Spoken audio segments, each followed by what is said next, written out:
Hi everyone. We had a couple of weeks where we were looking at some of the basics of ethics, and some of those basic ideas that y'all had as the information in the folders on tracks and the information I wanted y'all to take a look at had to do with the ideas of moral agency, moral luck, moral responsibility, and moral communities.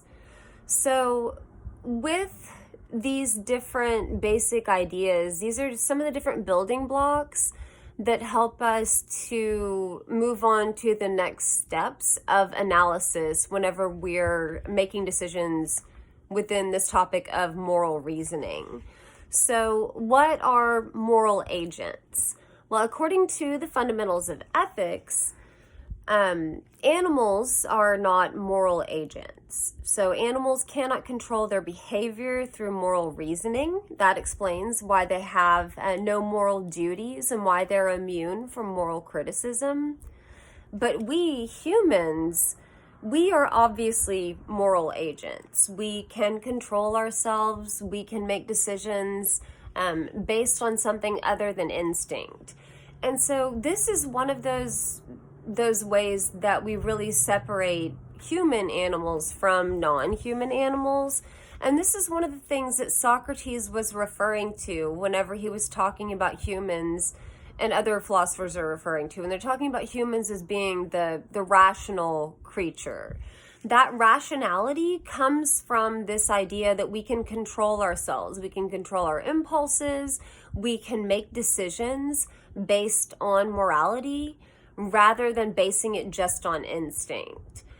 And so if you have this individual and that individual is in complete control of themselves, if they are able to make decisions for themselves and they're able to make rational decisions, then that person is considered a moral agent.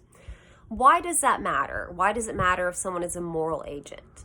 The reason that matters is because the only people we should hold blameworthy for what they do or praiseworthy for what they do, the only people to whom we should assign moral responsibility are people who are moral agents. So later on, we'll have that video about Aristotle and moral responsibility and the instances in which he thought that we should or should not hold someone morally responsible for their actions. Well, in order for you to even get to that step of us doing that analysis, undertaking that analysis of whether or not your actions are morally blameworthy or praiseworthy, we have to determine that you are a moral agent so that we can even hold you morally responsible for your actions.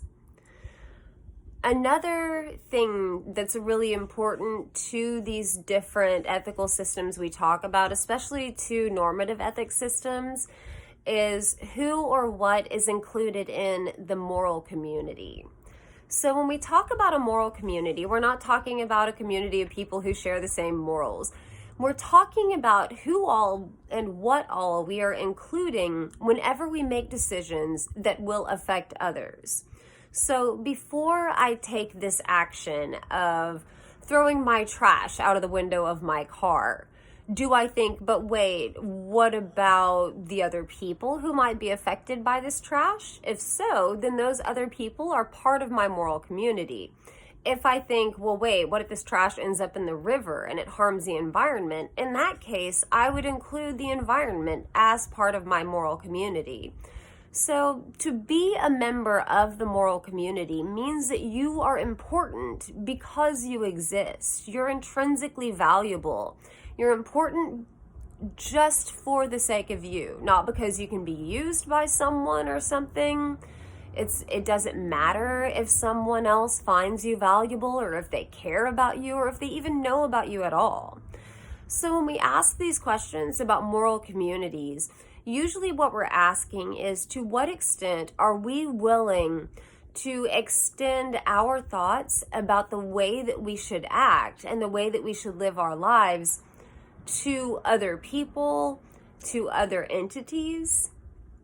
And to what extent are we willing to open up the moral community to others? So when y'all are looking at those questions about moral communities, that's what we're talking about. Okay, in this 5-minute philosophy video, we talked about some of the basic ideas that we have to contend with before we even get to the point of looking into these philosophical theories. One of those basic ideas, one of those basic questions we have to ask is this person or is this being a moral agent? Are they a moral agent so that I can even hold them morally praiseworthy or blameworthy for whatever it is that they've done? The other question that we need to ask is this person or is this entity part of the moral community? All right, everyone. Y'all have a great day, and I'll see you next time. Thanks.